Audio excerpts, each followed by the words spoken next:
Assalamualaikum warahmatullahi wabarakatuh. Saya Novita Dwirtnosari dengan NIM 2006 110042 dari kelas Pancasila B dengan dosen pengampu Bapak Muhammad Kamiluzzaman. Saya berasal dari jurusan Teknik Arsitektur, Fakultas Sains dan Teknologi, UIN Maliki Malang.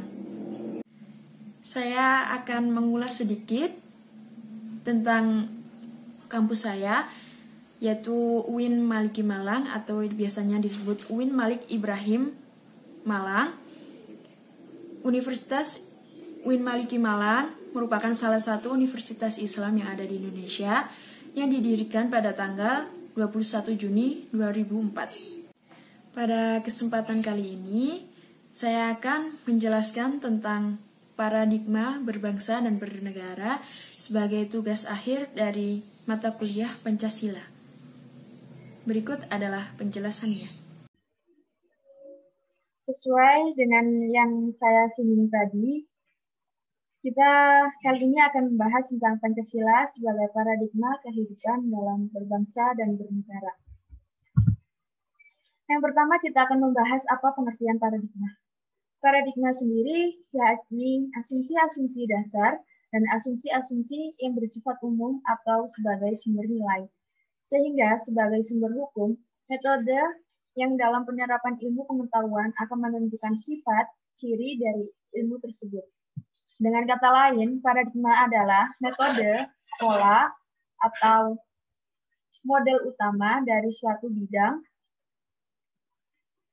juga bisa disebut sebagai sifat paling khas dari suatu hal. Nah, dapat kita kenali dari pengertian paradigma ini sendiri, kita akan membahas ciri paling khas atau sumber nilai dari kehidupan berbangsa dan bernegara di negara Indonesia.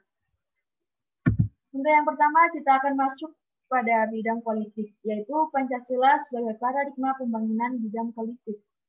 Sistem politik Indonesia yang sesuai Pancasila sebagai paradigma adalah sistem politik demokrasi, bukan otoriter. Di sini saya akan membahas sedikit tentang apa itu sistem politik demokrasi. Sistem politik demokrasi yaitu sistem politik yang memberi perlakuan sama antara semua masyarakat yang ada di Indonesia yang memandang itu kelompok minoritas maupun mayoritas. Berdasarkan hal itu, sistem politik Indonesia harus dikembangkan atas asas kerakyatan yang sesuai sila keempat Pancasila yang bunyinya kerakyatan yang dipimpin oleh hikmat kebijaksanaan dalam permusyawaratan perwakilan. Kita akan lanjut pada topik, yaitu pengembangan selanjutnya adalah sistem politik didasarkan atas asas-asas moral daripada sila-sila pada Pancasila. Secara berturut-turut, isi atau asas dari sila Pancasila yaitu yang pertama, moral ketuhanan, moral kemanusiaan, moral persatuan, moral kerakyatan, dan moral keadilan. Perilaku politik baik dari warga negara maupun penyelenggaraan negara dikembangkan atas dasar moral tersebut, yaitu dari asas-asas sila dalam Pancasila, sehingga menghasilkan perilaku politik yang santun dan bermoral. Untuk yang kedua, kita akan masuk pada pada bidang ekonomi, yaitu Pancasila sebagai paradigma pembangunan bidang ekonomi. Kita gali sedikit tentang bidang ekonomi di Indonesia ataupun bidang ekonomi yang ada di negara-negara lain. Bidang ekonomi merupakan bidang yang penting dalam suatu negara, yaitu bidang yang akan membangun negara, bagaimana negara itu akan maju atau tetap ketinggalan dengan negara-negara lain. Sesuai dengan paradigma Pancasila dalam pembangunan ekonomi, maka sistem dan pembangunan ekonomi berpijak pada nilai moral daripada Pancasila itu sendiri. Secara khusus, sistem ekonomi harus mendasarkan pada dasar moralitas ketuhanan, yaitu sila 1 Pancasila, dan kemanusiaan sila 2 Pancasila. Sistem ekonomi yang mendasarkan pada moralitas dan humanistis akan menghasilkan sistem ekonomi yang berperi kemanusiaan. Humanistis itu sendiri yaitu sifat yang bersifat kemanusiaan, sistem ekonomi yang menghargai hakikat manusia, baik selaku makhluk individu, sosial, makhluk pribadi, maupun makhluk Tuhan. Yang selanjutnya kita akan membahas paradigma Pancasila dalam pembangunan bidang sosial budaya. Hak budaya atau hak budaya community dapat menjadi perantara antara hak negara dan hak asasi individu. Paradigma ini dapat mengatasi sistem perencanaan yang sentralistik dan yang mengabaikan kemajemukan masyarakat dan keanekaragaman kebudayaan Indonesia. Kita tahu sendiri bahwa Indonesia merupakan negara atau bangsa yang sangat kaya, terdiri dari beribu-ribu suku, bahasa, dan juga pulau. Dengan keragaman itu, Indonesia merupakan negara yang dipandang oleh negara lain karena kekayaannya. Dengan demikian, era otonomi daerah tidak akan mengarah pada otonomi suku bangsa, tetapi justru akan memadukan pembangunan lokal atau daerah dengan pembangunan regional dan pembangunan nasional sesuai dengan sila keempat, sehingga ia akan menjamin keseimbangan dan kemerataan yang sesuai dengan sila kelima. Dalam rangka memperkuat persatuan dan kesatuan bangsa yang akan sanggup menegakkan kedaulatan dan keutuhan wilayah NKRI sesuai dengan sila ketiga, yaitu Persatuan Indonesia. Yang selanjutnya kita akan masuk pada bidang hukum. Pancasila sebagai paradigma pembangunan bidang hukum. Dalam era reformasi, akhir-akhir ini, seruan dan tuntutan rakyat terhadap pembaruan hukum sudah merupakan suatu keharusan karena proses reformasi yang melakukan penataan kembali tidak mungkin dilakukan tanpa melakukan perubahan-perubahan terhadap peraturan perundang-undangan. Agenda yang lebih konkret yang diperjuangkan oleh para reformis yang paling mendesak adalah reformasi bidang hukum. Dalam bidang hukum, Pancasila juga disebut sebagai way of life, yaitu bentuk kesadaran penegak hukum untuk mengambil keputusan sesuai dengan nilai-nilai dalam Pancasila. Hal ini berdasarkan pada suatu kenyataan bahwa setelah peristiwa 21 Mei 1998, atas runtuhnya kekuasaan Orde Baru yang pada saat itu dipimpin oleh Soeharto, salah satu subsistem yang mengalami kerusakan parah selama Orde Baru adalah bidang hukum. Produk hukum baik materi maupun penegakannya dirasakan semakin menjauh dari nilai-nilai kemanusiaan, kerakyatan, serta keadilan.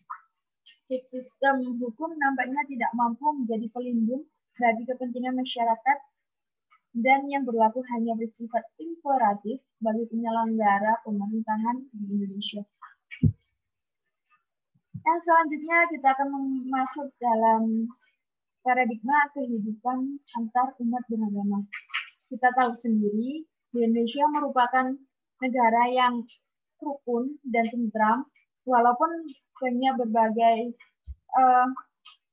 umat beragama dari Islam, Hindu, Katolik, Konghucu, dan yang lainnya. Namun di Indonesia merupakan masyarakatnya dapat menjaga apa itu keanekaragaman dan dapat bersifat dengan baik dan menjaga kerukunan. Nah, kita akan kembali kepada topik Pancasila sebagai paradigma pembangunan kehidupan umat beragama bangsa Indonesia sejak dulu dikenal sebagai bangsa yang ramah dan santun. Yang sudah saya singgung pada awal tadi, Indonesia merupakan negara yang ramah dan santun, bahkan predikat ini menjadi cermin kepribadian bangsa kita di mata dunia internasional. Dengan hal ini, dunia internasional mengenal Indonesia dari kesantunan dan kerukunan dalam kehidupan umat beragama. Indonesia adalah negara yang majemuk, bineka, dan plural. Indonesia terdiri dari beberapa suku, etnis, bahasa, dan agama, namun terjalin kerja bersama guna meraih dan mengisi kemerdekaan Republik Indonesia kita. Selanjutnya kita akan masuk dalam bidang iptek.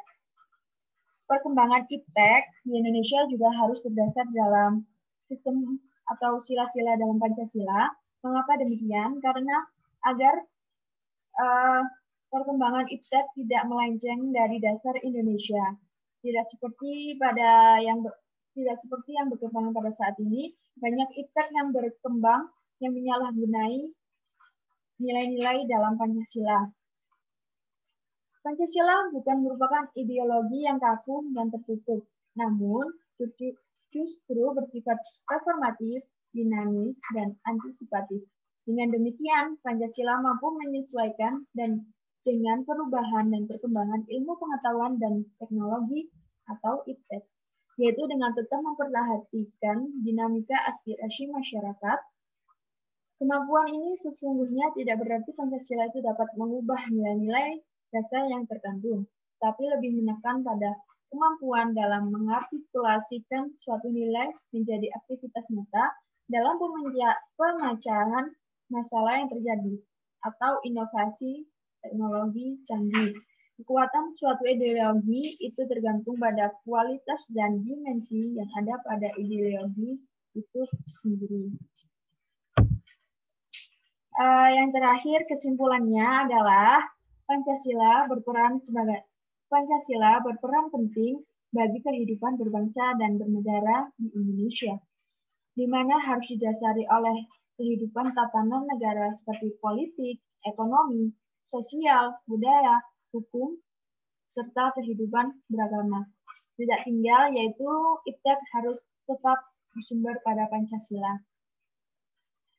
Namun pada zaman sekarang banyak hal-hal yang sudah menyimpang dari nilai-nilai dasar Pancasila itu sendiri. Contohnya pada bidang politik. Bidang politik itu sendiri sudah banyak melenceng atau tidak sesuai dengan dasar-dasar Pancasila. Contohnya pemimpin yang masih tidak bertanggung jawab, hanya mengumbar janji saat kampanye, masih suka melakukan korupsi, politik money atau politik uang, itu sangat tidak mencerminkan apa dasar itu dari Pancasila.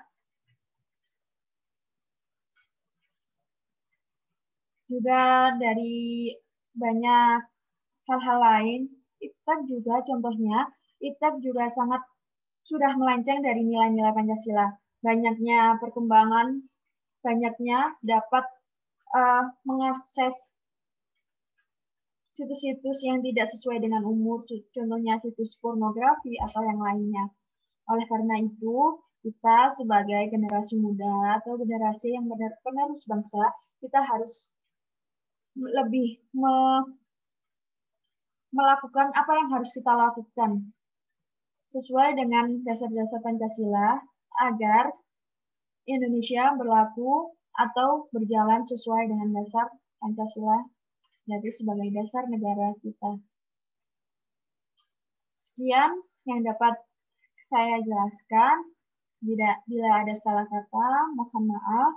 Assalamualaikum warahmatullahi wabarakatuh.